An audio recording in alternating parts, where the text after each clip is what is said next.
Assalamualaikum warahmatullahi wabarakatuh. Sobat, ada berita baru nih terkait kasus ijazah Jokowi yang kini naik ke tahap penyidikan.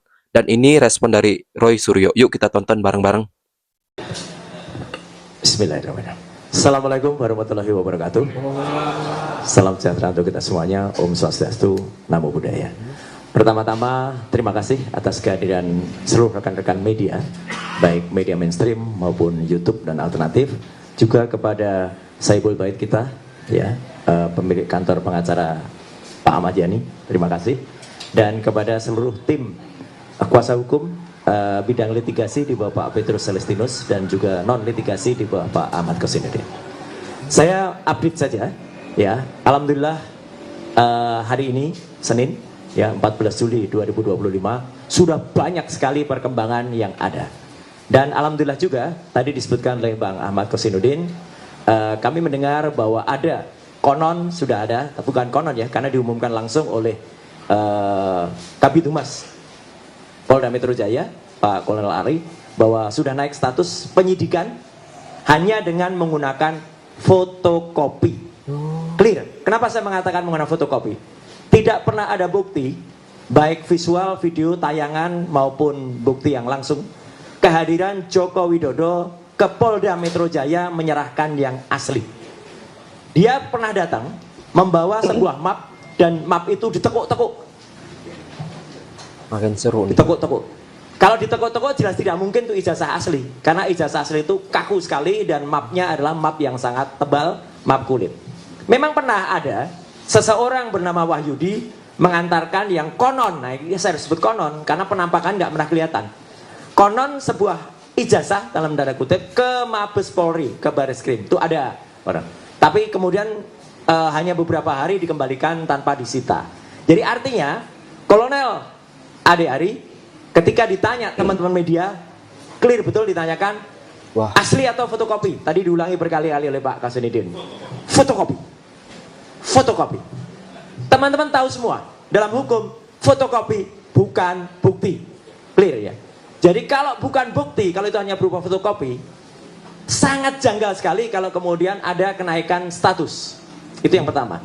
Yang kedua soal kenaikan status adalah, kalaupun dipaksakan atau nekat dinaikkan, maka nanti pada yang harus diperiksa pertama adalah pelapor. Joko Widodo harus datang duluan ke Polda Metro Jaya, bukan kemudian sudah ada sounding-sounding minggu ini kami akan dipanggil. Itu urutannya salah besar. Joko Widodo dulu harus dipanggil. Kemudian saksi-saksi dari pihak pelapor yang dipanggil duluan. Ahli, panggil lagi semuanya di sana. Dan yang paling menarik, Wah, ini ada seru. perkembangan dari ahli yang katanya ahli, ya, yang disebut ahli digital forensik. Pada saat gelar pendapat khusus di Bareskrim, dia mengakui dia bukan ahli analog.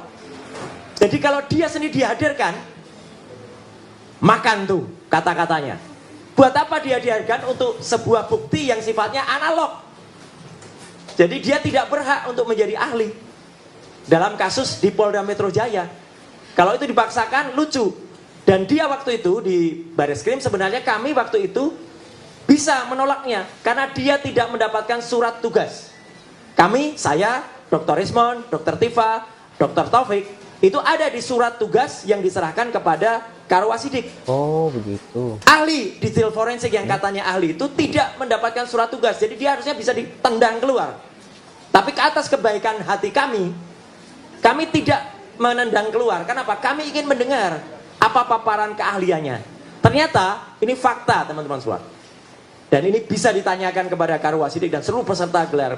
Tidak ada satupun presentasi ilmiah yang ada. Dia bahkan melakukan ad hominem, menyerang secara pribadi, Dr. Resmond, menyerang saya, menyerang teman-teman. Jadi kualitasnya sangat-sangat diragukan yang katanya ahli itu tadi. Ya, kalau itu mau dilakukan. Jadi saya menyebutnya dia ahli sastra. Kenapa ahli sastra? Hanya bisa omon-omon saja. Ya, itu faktor yang pertama yang paling penting. Nah, ini tadi yang sudah dibocorin oleh Pak Sam. Yang kedua sekarang. Lebih berkembang dari tadi yang sudah disampaikan Pak Rizal Fadilah, terima kasih, jadi saya nggak perlu ngulangi. Karena kami terus dipertanyakan kemarin, ini kan buktinya harus analog, harus ada bukti asli. Hari ini, Senin, 14 Juli 2025, kami selaku prinsipal menyatakan kami sudah memegang 5 bendel bukti asli, ijazah asli dari Universitas Gadjah Mada. Bukan hanya fotokopi, tapi ijazahnya asli. Jadi ijazah yang dipegang bukan hanya ijazah, lengkap dengan transkrip nilai, lengkap dengan semua bukti-bukti, dan diserahkan langsung oleh, terima kasih untuk kakak-kakak kelas saya, mahasiswa UGM yang asli. Dan itu adalah dari Fakultas Kehutanan yang lulus angkatan 85. Jadi itu pada periode tahun 85 dari Fakultas Kehutanan Universitas Gadjah Mada yang asli. Jadi kami sudah mendapatkan tim hukum termasuk tim advokasi, kami sudah mendapatkan, mohon izin masih di tangan kami karena atas pesan dari yang bersangkutan kami memegang amanah betul. Jangan ditunjukkan dulu, nanti di pengadilan baru ditunjukkan. Tapi saya tidak mau hanya omon-omon, saya tunjukkan nanti analisisnya. Jadi fakta ini bukan cuma omon-omon seperti pihak sono ya. Ada 5 bendel, sekali lagi ada 5 bendel ijazah plus transkrip nilai asli dari UGM, Universitas Gadjah Mada, bukan UPP, Universitas Pasar Pojok Pramuka ya, yang diserahkan secara baik, berjiwa nasionalis oleh kakak-kakak kelas saya, karena saya angkatan pas saya lulus 91, beliau-beliau itu angkatan 85, dan tidak hanya dari Fakultas Kehutanan, ada juga fakultas lain tapi tahunnya sama, lulus 85, semuanya asli. Dan apa bedanya? Ternyata perbedaannya sangat tajam dengan yang disebut-sebut ijazah miliknya Joko Widodo. Apa ketajamannya? Ini baru saya katakan. Saya sedikit contoh saja pakai ijazah saya sedikit ya. Ini ijazah asli saya.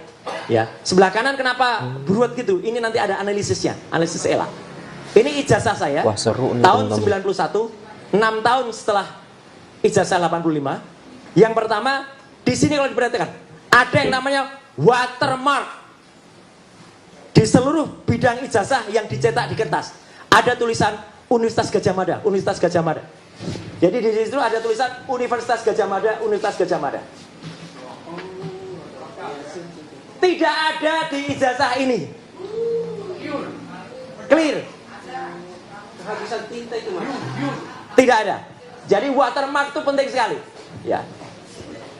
Saya sampaikan bukti ini semacam yang disampaikan Dr. Tifa kemarin sore. Ya, tapi tetap saya dengan Dr. Tifa tidak atau belum menunjukkan yang lembar aslinya dulu, karena itu akan di pengadilan. Tapi kami menunjukkan analisis. Yang kedua, ada yang namanya emboss.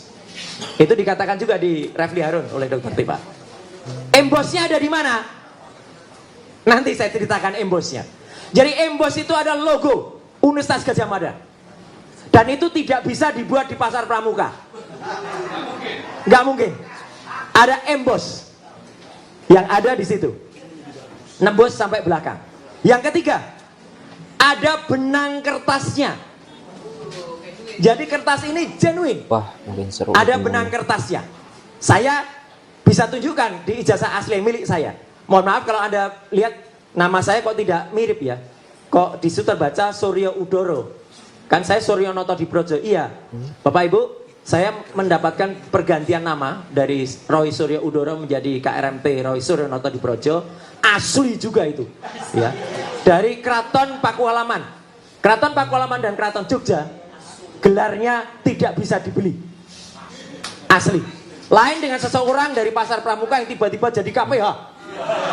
Kanjeng Pangeran Haryo. Pangeran Haryo dari mana dia? Ya, atau ada orang yang tiba-tiba namanya Pangeran Mangkubumi. Pangeran dari mana dia? Ya. Nah, itu ya. Jadi jangan menyoal soal nama. Yang ketiga, ada logo di tengah.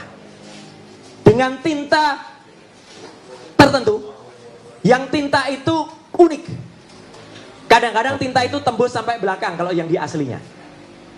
Karena tinta itu terbuat dari barang yang mahal. Itulah kalau ijazah asli. Dan yang kelima, ijazah saya sudah tidak ada. Tetapi di ijazah tahun sampai dengan tahun 85 memang masih ada yang namanya meterai. Meterainya nilainya tertentu. Kalau nilainya salah berarti ijazahnya palsu. Tahun 85 nilai dan warna meterainya adalah tit, saya sembunyikan dulu untuk bukti nanti di pengadilan. Nah, jadi teman-teman semua, ada 5 kategori perbedaan ijazah asli milik 5 bundel sahabat-sahabat, maaf, kakak-kakak kelas saya alma mater, yang se-alma mater Universitas Gadjah Mada, yang sekali lagi terima kasih kakak-kakakku, Anda telah benar-benar dan ini undangan juga terbuka untuk semua aktivis, semua alumnus Universitas Gadjah Mada. Silakan kalau Anda ingin menyerahkan itu, boleh ke kuasa hukum, boleh ke kami, boleh ke Dr. Rismon, atau juga ke Dr. Tifa. Ya, gitu. Kami akan simpan sebaik-baiknya dan kami akan rawat sebaik-baiknya. Nah, sesuai dengan janji saya kepada mereka, saya lakukan juga uji ELA. Jadi ini sekaligus jawaban teman-teman semua. Ada seorang yang katanya ahli, tapi tidak bisa mengatakan, dia hanya nggak bisa aja pakai ELA, tapi dia bilang ELA tuh nggak bisa untuk uji digital. Mas, ngaku aja kamu nggak bisa lakukan ELA. Topi merah itu adik kelas saya, ya. Itu pun bisa melakukan ELA. Gitu, error level analysis. Error level analysis itu artinya apa, teman-teman? Adalah kita menguji ijazah atau apapun. Kalau itu terdapat rekayasa atau terdapat penambahan, itu akan error pada bidang gambarnya. Tolong perhatikan ijazah saya ini, teman-teman semua. Ini adalah ada tulisan ijazah. Kalau di ELA, di sini masih ada sisa tulisan IJA, masih ada. Masih ada juga logo UGM. Masih ada juga bagian foto saya. Masih ada juga tanda tangan dari rektor. Masih ada juga watermark, embossnya sebenarnya masih ada. Di ELA kelihatan. Inilah ijazah yang disebut milik Joko Widodo di tahun 85. Maaf. Kelihatan nggak bedanya, teman-teman semua? Ini gambar jelas yang masih ada tulisannya. Ini kita cari tulisan ijazah aja nggak ketemu, logo aja nggak ketemu, bahkan mana nggak ketemu. Artinya ini adalah gambar yang sudah hasil rekayasa. Pak intelijen Pak Rajasa sangat paham. Ini adalah ijazah saya secara full. Kalau secara ELA masih, maaf gini kebalik, jelas sekali, bahkan legislasinya aja masih kelihatan. Ini tulisan ijazah, ini logo, ini foto saya ada di sini. Sekarang ini miliknya Joko Widodo. Mana ada kelihatan?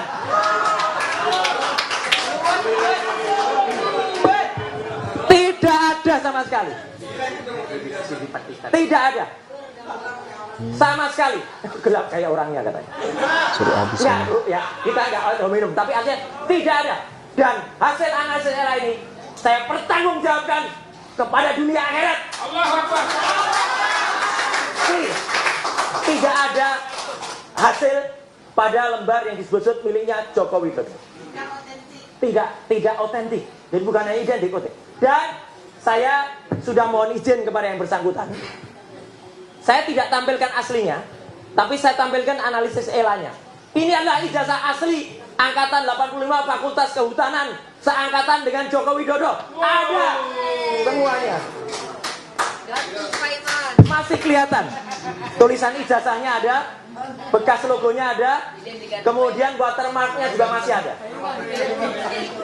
Ya, yang 5 juga sama. Yang 4 lainnya juga sama. Aslinya ada. Jadi saya tidak hanya berani menunjukkan analisisnya, saya tidak hanya berani digitalnya, analognya ada, dan ijazah itu asli semuanya, diserahkan langsung oleh masing-masing yang bersangkutan kepada kami, ya, dan itu siap untuk dipertanggungjawabkan. Artinya apa?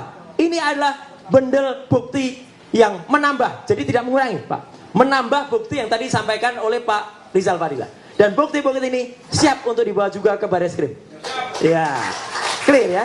Nah, kemudian sedikit sebelum nanti Pak Kolonel Chandra Rajasa bisa menyampaikan, saya pun tidak hanya omong-omong. Saya terjun langsung ke pasar Pramuka. Buktinya ada di salah satu TV nanti malam. Tayangannya namanya Dipo Investigasi. Ya. Dan akan saya presentasikan lusa di acara namanya Rakyat Bersuara. Ya, bersama Dr. Tifa dan bersama Dr. Taufik. Ya, itu kami akan cerita detail banget soal ini. Artinya apa? Nanti Pak jelasin. Saya juga sudah mendapatkan bukti temuan yang namanya, saya sulit nyebutnya profesor ya, karena profesor kok hanya 2 bulan. Makin seru nih. Dia dapat profesor itu 2 bulan, dan itu dia ngaku sendiri, dari tukang sapu jadi profesor. Profesornya hanya 2 bulan ya. Nah itu, yang itu pun kalau di halaman Dikti, di website Dikti itu juga gak jelas, karena katanya S2-nya di, kok bukan Pasar Pramuka, tapi di Mustafa Beragama, tapi ada yang nyebut S2-nya di kampus lain. Jadi nggak jelas itu ya sekolah dua. Dan dia jelas betul masih menyelenggarakan acara halal bihalal di belakang Pasar Pojok Pramuka. Jadi bohong kalau dia mengatakan dia tidak pernah lagi ke Pasar Pramuka sejak tahun 2022. 2002. Dia masih 1 Mei 2025. Jadi masih beberapa hari yang lalu menyelenggarakan. Dan menariknya, di antara orang-orang yang datang itu, Pak Sri, 5 diantaranya terlibat dengan pembuatan ijazah palsu ini, clear. Tinggal pengakuan saja, nanti cara-cara dari intelijen, cara-cara dari teman-teman semua itu akan buktikan dengan cara elitisasi, dengan cara wawancara, dengan cara apa. Tapi yang jelas mereka sudah mulai ketakutan karena bukti-buktinya sudah jelas mengarah. Makanya Pasar Pramuka itu habis, sudah kalau menurut saya tapi kata mereka dibakar pada akhir 2024 yang kemarin. At last but not least, Bapak dan Ibu, kita sekarang memang sedang tampak seperti bermain catur. Ini makanya gambarnya catur. Siapa yang cepat, siapa yang menang. Tapi kita semua sedang melawan sesuatu yang sangat jahat. Yang sangat jahat adalah yang mengaku-ngaku sebagai Raja Jawa. Ngakunya Raja Jawa. Bahkan ada anak buahnya bergerak KPH palsu. Ya, dia tidak pernah itu. Banyak cerita soal Raja Jawa itu, tapi nanti lain waktu diberikan oleh sumber Raja Jawa yang sebenarnya sudah ada. Jadi artinya apa yang kita presentasikan di sini, sekali lagi terima kasih para kuasa hukum. Ya, kita sama-sama melawan zolim, melawan tenggorak. Ya, jahat ini. Ini adalah Raja Jawa yang palsu dan itu sudah merusakkan Indonesia dan harus kita lawan. Sekian, terima kasih. Wassalamualaikum warahmatullahi wabarakatuh. Oke, sekian dulu teman-teman berita terupdate yang dapat kita tonton bareng-bareng nih. Jangan lupa subscribe, like, sama komen ya teman-teman. Bye-bye teman-teman.